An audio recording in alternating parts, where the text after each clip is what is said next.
Hey everybody, welcome back. I'm Chris Olson and this is PnwRcMadness. And today I got a little something special for you guys. I've been asked this a couple of times in the comments. And that is how you install your SHOCKS socks. Now these are actually probably about a year old. I actually went to the fabric store, got some fabric and had my mom sew these up. So they're actually really good, stretchy. They don't really have any holes in them and they're super easy to clean. So another place you can get these SHOCKS socks is probably anywhere online, eBay, Amazon, Facebook groups, all those things. So go ahead and check them out and definitely put them on your rig, because I want to show you one thing and one reason why I run SHOCKS socks. Kind of hard to say. So I'll zoom on in real quick. I'll show you the SHOCKS I've had in my truck for over a year, probably 2 years, and I've been running socks ever since. So come on in, let's check them out, and I'll show you how well they work. After that, we'll put some SHOCKS socks on, and I'll show you what they look like. Let's go. All right, so I got you all zoomed in, and just something I want to point out really quickly is if you're going to work on your SHOCKS, it's really nice to have something like this stand to hold your SHOCKS in place. There's 4 holes up top for your SHOCKS, and there's 4 holes on the bottom for your shock caps. Check these SHOCKS out. We'll get up nice and close. So just looking at these, I did put that R on there today because I'm rebuilding them, because I'm building the speed truck. So you can't really tell by looking at them which ones were front, and I just put that on there today so I can tell for my next build. So stay tuned for that. So check all these out. These SHOCKS are 1 year old.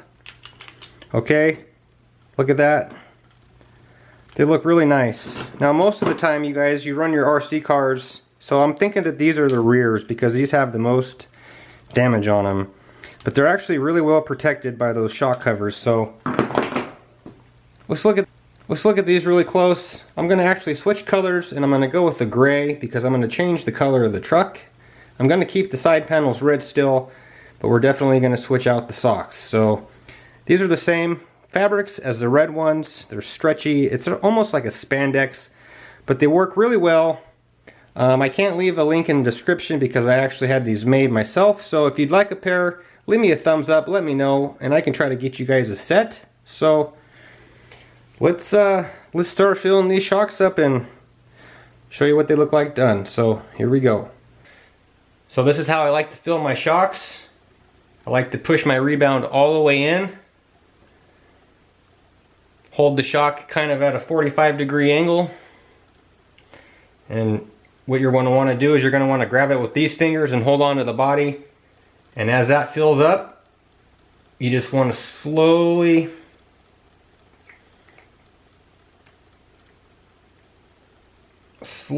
pull your shock piston down. That way, no air is in there.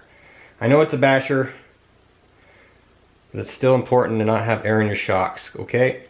So we're going to fill this all the way up to the top. Cycle the piston. Get the air out. You don't want to go over the brim because we still have a bladder to put in there. So see that big huge air bubble? We lost most of our oil down in the bottom. See that? It was almost full. Okay, so we got that one almost full. Put just a tad bit more in there. And I'm just going to stick it in here to let the air bubbles come out the rest of the way. Move on to the next front shock. Alright, moving on to the rear SHOCKS. We're going to go with 40 weight. Make sure you get the little blue cap out of there. There we go.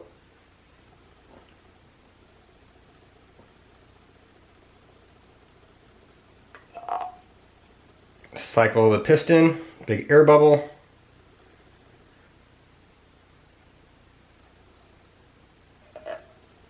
Cycle the piston again, make sure there's no big air pockets. There we go. Let it sit. And we got one more. And then I'll show you how I bleed the shocks. I'll show you how I put the shock covers on, and then we'll finish up the video. So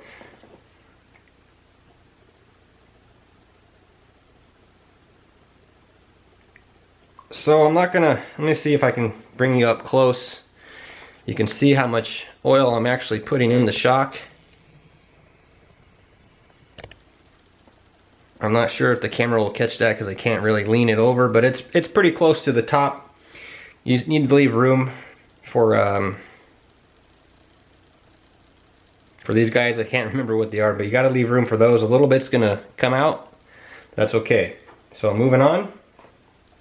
After we let those sit for about 5 minutes, be right back. Awesome. All right. So we got the shocks. The shock body's filled with oil.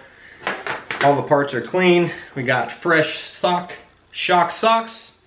And what we're going to do next is we're just going to put the bladder on and we're going to bleed the shocks. So pay attention here. I might be able to show you a thing or two about keeping the air bubble on your shocks so you get the best performance.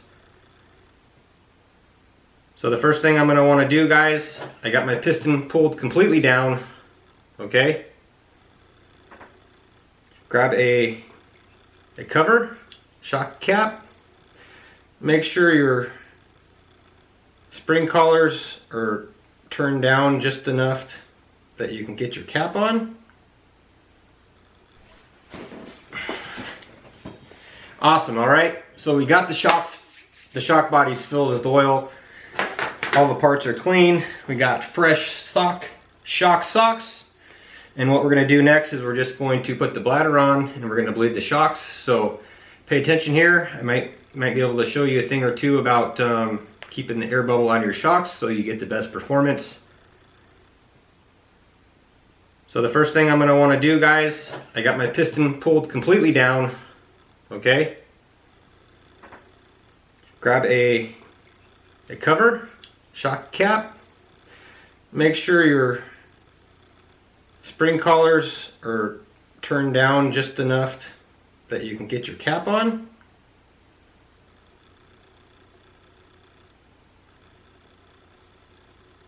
Okay, so here we go. First thing we're going to do, got the bladder on there. You want to cross thread your cap, so just nice and easy, nice and slow. Take your time. Now, I don't know if you can see this on camera either, but there is actually a little breather hole.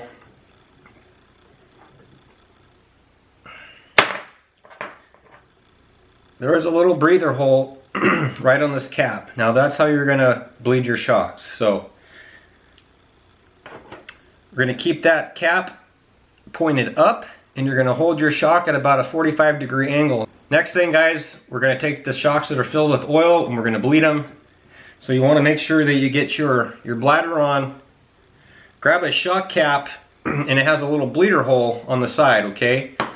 Stick your cap on, spin it backwards to start it.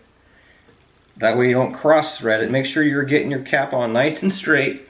It can be kind of tricky with these caps. Okay, so they're on. Here we go. We're going to bleed the shocks. Start backwards. That way you don't cross thread your caps.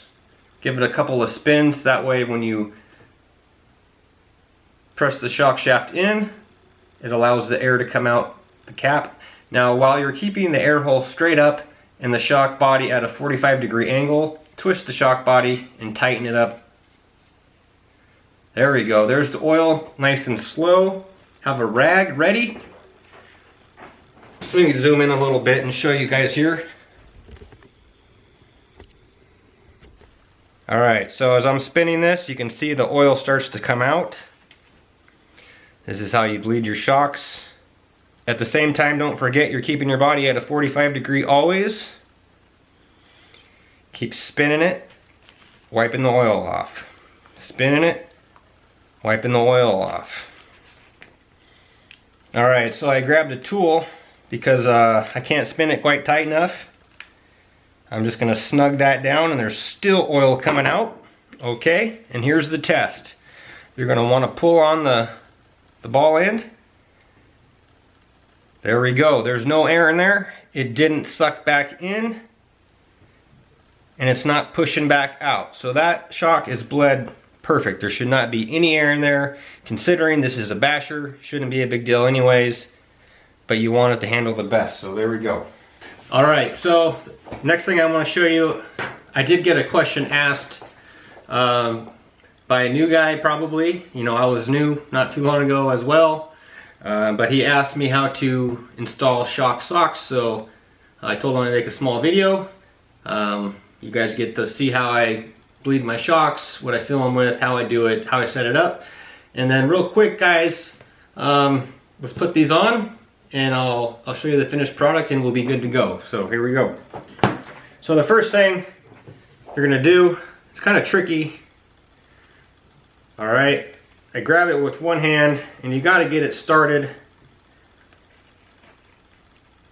If you can get your fingers around both sides, there we go.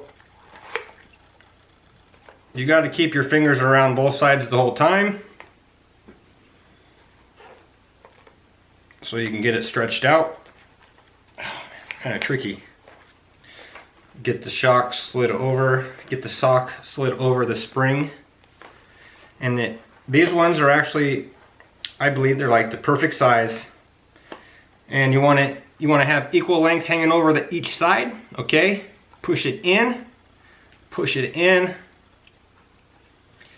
Now here's the tricky part, all right? So